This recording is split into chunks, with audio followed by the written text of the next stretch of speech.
Good morning, everybody. Brian tells me I set a new record for the maximum number of slides that we ever had, so I guess we're going to have to get a move on. This morning, I want to talk to you about our passion for heaven, our strong desire to go there.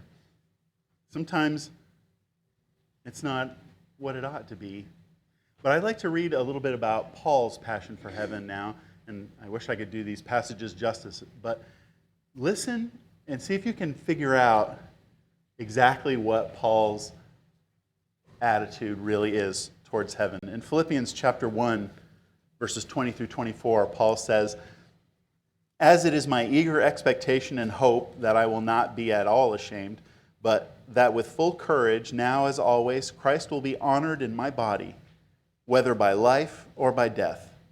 For to me to live is Christ, and to die is gain. If I am to live in the flesh, that means fruitful labor for me. Yet which I shall choose, I cannot tell. I'm hard pressed between the two. My desire is to depart to be with Christ, for that is far better. But to remain in the flesh is more necessary on your account." Do you see that he's actually split between the two greatest commandments? Love the Lord your God with all your heart and all your soul and all your mind, and love your neighbor as yourself. He's trying to decide between those two. And in 2 Corinthians chapter 5, verses 1 through 9, a more lengthy passage, he says, "For we know that if the tent," speaking of his body, our body, "that is our earthly home is destroyed, we have a building from God, a house not made with hands, eternal in the heavens. For in this tent we groan, longing to put on our heavenly dwelling. For if indeed by putting it on we may not be found naked. For while we are still in this tent we groan, being burdened. Not that we would be unclothed, but that we would be further clothed, so that which is mortal may be swallowed up by life. He who has prepared us for this very thing is God, who has given us the Spirit as a guarantee. So we are always of good courage. We know that while we are at home in the body, we are away from the Lord. For we walk by faith and not by sight. Yes, we are of good courage. We would rather be away from the body and at home with the Lord. So whether we are at home or away, we make it our aim to please Him." You see how excited Paul is to go to heaven? He wants to be there more than he wants to be here. It's his goal and his strong desire. Revelation shows us some scenes in heaven. In Revelation chapter 4, we see a picture of God's throne. The 24 elders around in a circle, the four beasts of amazing proportions, and all their praise and worship. They're casting their crowns before Him. It's dazzling and amazing. In Revelation chapter 21, we see the new Jerusalem, the new city, with its beautiful walls and its 12 gates, all made out of one giant pearl apiece. The 12 foundations made of all those rich jewels and materials. The special proportions, it's perfectly balanced in every way, the heavenly cube, I like to call it. And finally, we see God's presence there with His people. It is truly amazing, and it sparks awe in us. But it's not really a picture of a place to live. It's more a demonstration of God's wonder and majesty for us. But what do we know about heaven itself? Well, we know that it's awesome. That God is there. The saints are there too. They're singing and praising. There's no marriage. It's a rest and reward for people who've been working for God. It's eternal and it lasts forever. And it's the good place. It's not the other one. And it's the happy ending that we're all aiming for. Amazingly enough, for some people, many people, it sounds like it's a nice place to visit, but they wouldn't necessarily want to live there. There's a lot of questions. Why do we sometimes not have the passion that we ought to have for that in our lives? I've come up with 3 possible reasons and some things that may help us. But I'd say probably first of all, maybe we don't understand it. Maybe it's not real enough to us. In our culture, in our fiction and everything, we have trouble with happy endings, really. Cinderella gets her Prince Charming, and then they live happily ever after. Well, what does that look like exactly? It's kind of mysterious. I really like the Romancing the Stone movies from long ago. At the end of that movie, Joan and Jack, they get together and they get on a boat and they sail off into the sunset to live happily ever after, sailing around the world together. And in the sequel, Romancing the Stone, the first thing you see is them pulling into port, bickering and arguing. They can't wait to get off the boat and get as far away from each other as possible. That's the kind of happy ending that we envision. It's like it's got to have conflict in it. All of our stories, they end up having desire and want, and then fulfillment. Conflict and then a resolution, a tension and then a release. We only seem to understand goodness in conflict with something else, some kind of conflict in there. So what would heaven be like if it was always good forever? It seems like it would be kind of inert. What will we do there? Will we just sit around all the time, playing our harps up on clouds, or quietly sitting and resting, forever resting? And another great challenge is how will we be happy if people that we love are in hell? How can heaven be a happy place if we know that not everybody is there? This can be a real challenge. I've got a lot of theories about it. Probably everybody has a lot of theories about it. But one thing I want you to think about is God knows that there are people in hell. Doesn't God love people more than us? God so loved the world that he gave his only Son, that whoever believes in him will be saved. God is going to be able to be happy in eternity knowing that most of the people that he wanted to save are actually in hell. How is that going to be possible?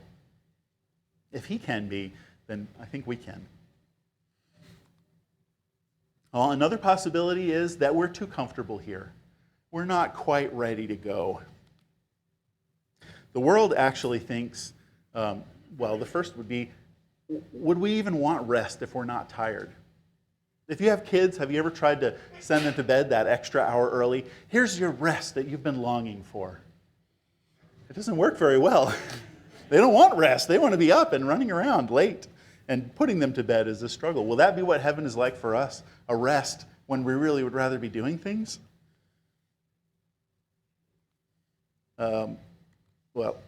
The world does think this is boring. Billy Joel, in one of his songs, says, "I'd rather laugh with the sinners than cry with the saints," because the sinners are much more fun. That's kind of the way the world sees it.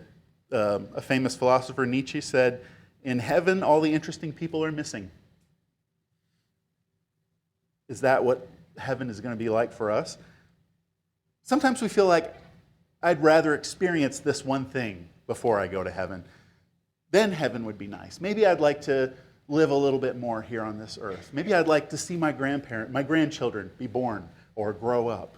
Or maybe I'd like a little bit more here, and then I'll be ready. There's a song another one that makes me angry, by Kenny Chesney. It says, everybody wants to go to heaven, but nobody wants to go now. They want to wait a little bit. Heaven will be good then, after I'm finished having my fun.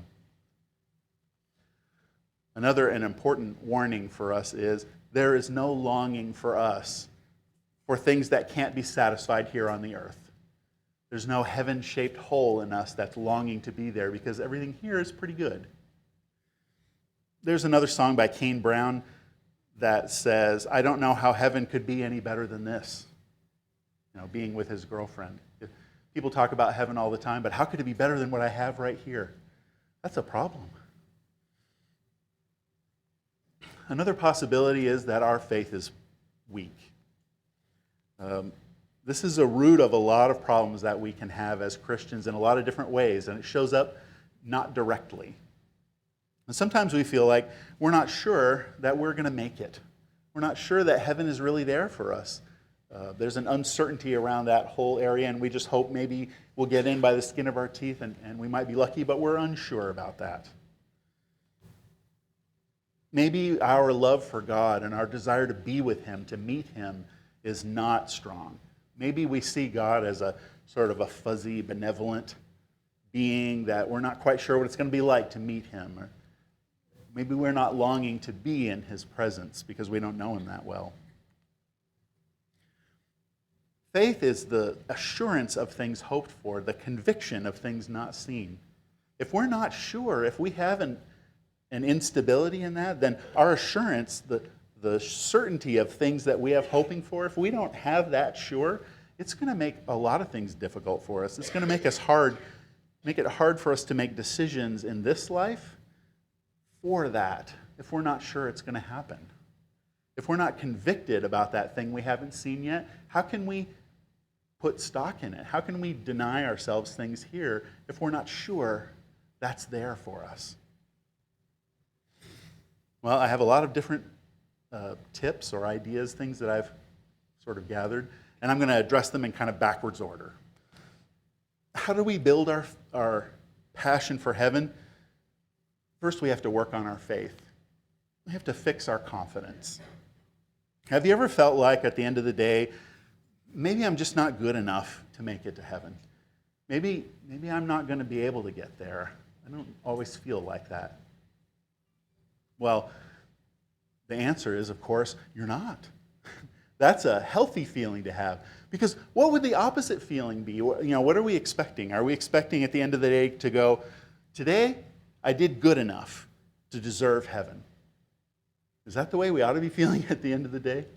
Definitely not. If our confidence is in ourselves, no wonder we feel uncertain. Because we aren't going to make it. Would we ever say that? Would we ever say I did good enough today to deserve heaven? We know we wouldn't, because we know that we won't get to heaven because of our good works. We're going to get to heaven because of the grace of God and the sacrifice of Jesus. But when it comes to feeling uncertain about it, somehow we seem to chain that in with our good works as if we do really have to earn it. Sometimes I've heard this too. The people who want to go to heaven, they seem really confident. But I'm just not that sure of myself. Where is your confidence? Is it in yourself? We need to put our confidence in God. If he does his work, we will go to heaven. Ephesians chapter 2, verses 8 and 9 says, it's the free gift of God, and not of good works, not of the works that we do, or of ourselves, lest anyone should boast. You know that if we come to him, Hebrews says, that we have to believe that he is, and that he's a rewarder of those that diligently seek him. We have to believe that. Do you believe that people who are diligently seeking God will be rewarded? We have to believe that. That's how we please God. We have to know that he will do that. Because he knows how to do it. In 2 Peter, if you ever want each one of these passages into a larger context, that's super encouraging about heaven. 2 Peter, the whole book is very strong on encouraging us that way. But he says, the Lord knows how to rescue the godly from trials and to keep the unrighteous under punishment to the day of judgment. God knows how to take care of us. Do we honestly think that God's amazing plan, his priceless sacrifice, and his will and love for mankind is completely useless when it comes to me? He might as well not have sent Jesus because he can't save me. Other people maybe, but it's just no good. Are we the one for whom that sacrifice and plan is just not enough? If our faith in God is weak in that way, we need to build that up. And we need to make our election sure. We need to trust that God will do his part, but that we can also need to do our part. In 1 Corinthians chapter 9, verse 27, Paul said that he disciplined his body daily so that he, even though he preached to others, would not himself be disqualified.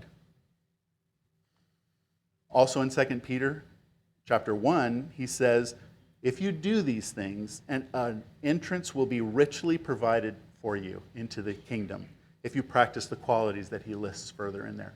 That's a promise.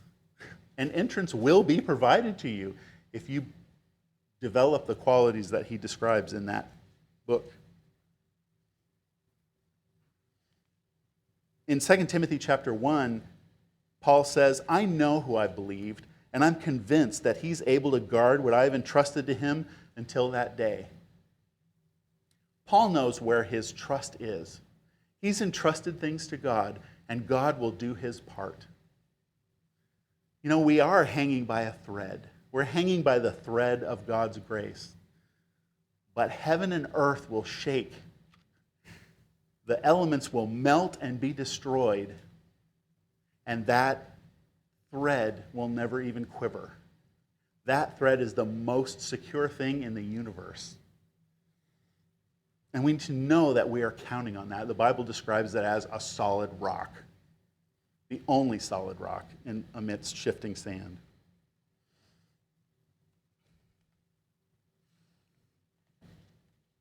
Have you ever felt like, looking back on the day, I'm afraid I didn't try as hard as I could have today.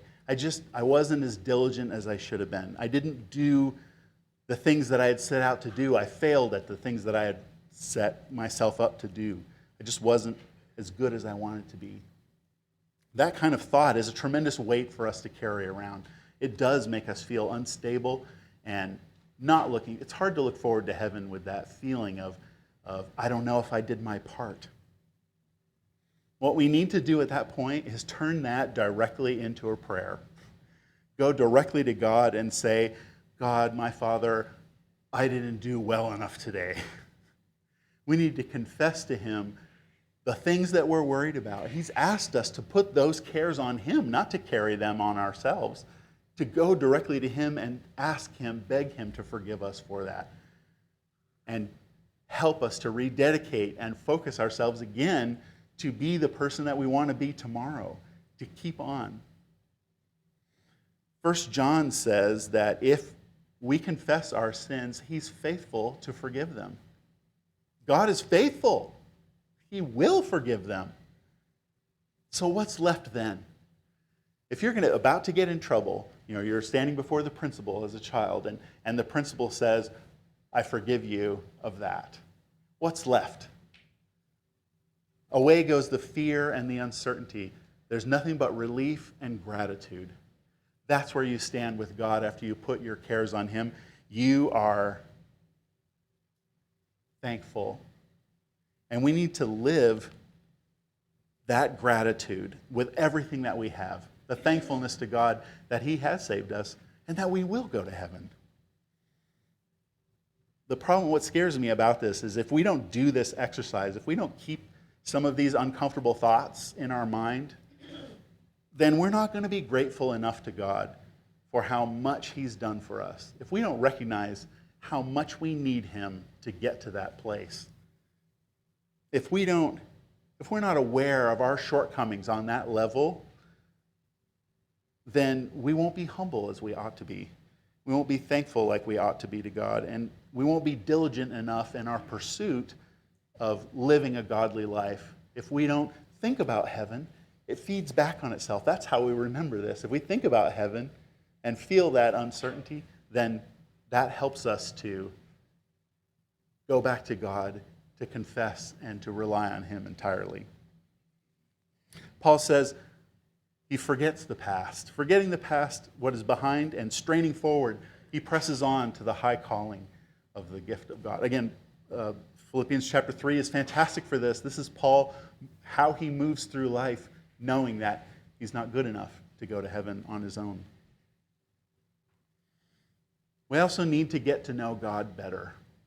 When we go on vacation, we always want to come home eventually. Why is it that we want to come home? We want to be with the people that we love. Vacation is fun, but being around the people that we love is very important. It feels good. If we get to know God, to know him is to love him. The more you know him, the more you'll want to be with him. The Bible is the key. The Bible is the only book that gives us information about heaven and gives us information about God. So study that more, and that will help us draw our faith and want to go to heaven more. Now, when we feel too comfortable here on the earth, We need to bank our treasure in heaven. In Matthew chapter 6, in the end of the Sermon on the Mount, Jesus says, lay up your treasures in heaven because it's secure. Moth and rust don't corrupt, thieves don't break in and steal. But also, wherever your treasure is, that's where your heart's going to be. So if you find your heart here on the earth, you got to know those treasures are temporary and they're not going to make you aiming for heaven. We need to put our treasures there because when our heart is there, we'll have a passion to go there. Abraham in Hebrews leaves the place where he is living to go to the land of promise. He never inherits that land of promise. He lives there as a sojourner in tents. But he's looking for a city designed and built by God, not the place where he is now. And a little bit later on, we know that there are more people who died and never saw that promise that they were promised. But they were willing to say throughout their entire lives that they were strangers and exiles on the earth, that this is not their home. We sing it all the time. This world is not my home. I'm just passing through. Here we are, straying pilgrims. We need to aim ourselves towards heaven and not settle down here. This is just a temporary way. And we need to get busy. God has a plan and a task for you. You're a unique person with unique feelings, unique opportunities to glorify him that no one else has ever had in history. And that's why you're here. If we work, Jesus uses lots of examples of masters leaving his servants to do work. Laborers in the vineyard doing work here. We're here to do work, and if we keep our nose to the grindstone, we'll be profitable servants to him, and we'll be tired at the end. We'll be ready for that rest.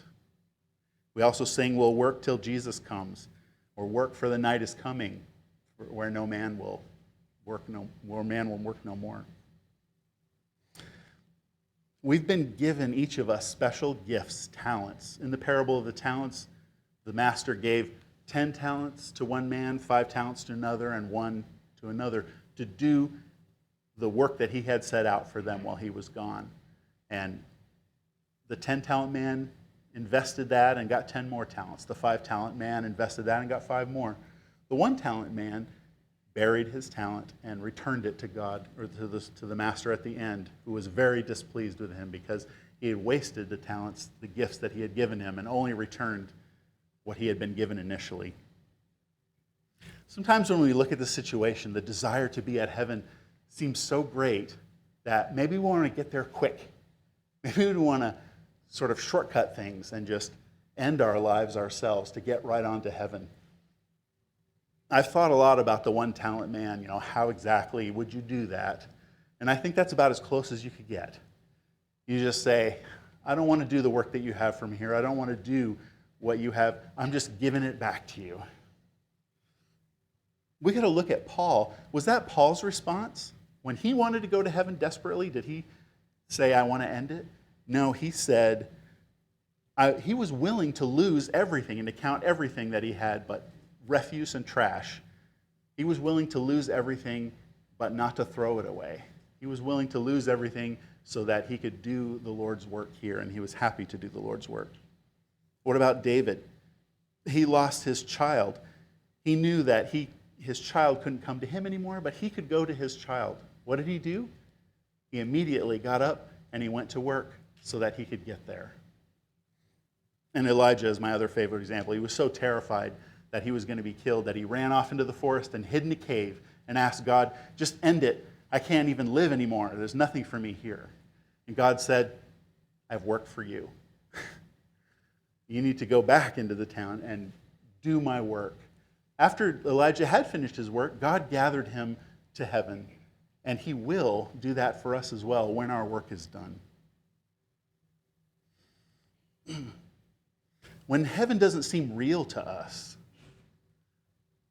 we sing, we fellowship together, we dwell on heaven. It's the stuff that we do. We sing songs about heaven so frequently. Just being together, singing those things, builds our emotions, engages our emotions in heaven, makes us excited about it, and helps us to see that other people around us feel that way too. We all are looking forward to that. It helps us to feel the excitement that goes along with that. And it's important for our emotions to be involved too, and for us to build each other up together. And we need to think about heaven daily, to dwell on heaven, to make it real to us. We should think about what will be there and what won't be there. Here are some things that won't be in heaven. There won't be any tears, no night, no sin and sinful people. There'll be no more secrets, no more fear. There'll be no more faith and hope, because our belief will be reality. Our hope will have come true. What will be there in heaven? Well, we'll have new bodies. We won't have to worry about illness and problems with our bodies. Love will be there, the best part of life. Singing and praising, that will be there. A treasure waiting for us. The rest that we have been looking for. And a place prepared just for us. Having that passion, that desire for heaven in our lives does important things for us. It helps us to resist the desire to trade everything for little baubles, the temporary treasures that are around us. When we know that heaven awaits ahead of us, and we put our treasures there, it helps us put things in perspective. We need to have that hope of heaven in our mind all the time to shape our lives. It helps us to strengthen, to be stronger, and to bear the trials of life. In Hebrews chapter 12, it tells us that Jesus was able to bear the cross because of the glory set before him. If Jesus could use that to get through the agony of the cross, what will that do for us? It will help us to get through anything. It will make us happy and motivated and fearless, because we won't have any fear of death, and we won't have any fear of life, of living for him. We're eager to go, but we'll be ready to work while we're here. We need to make heaven our daily passion, make our desire to depart and be with the Father like Paul did. We need to long to put on our heavenly dwelling. We want to be able to say that the earth is a nice place to visit, but I wouldn't want to stay here. I have a better place to go. Now, heaven is a great benefit of being a Christian, but it's not a reason to believe in Jesus. That would be wishful thinking, to believe in Jesus because heaven sounds so good. But if you're not a Christian, there are reasons to believe. You need to hear the word carefully and look at the evidence that Jesus is the Son of God. And when you're ready to repent of your sins, to change your life, to walk his path, you need to repent of your sins. And you need to stand up for Jesus, to tell people that you're on his side, to confess his name before men, and be baptized for the remission of your sins, and to live that faithful life that we've been talking about. Live it for him.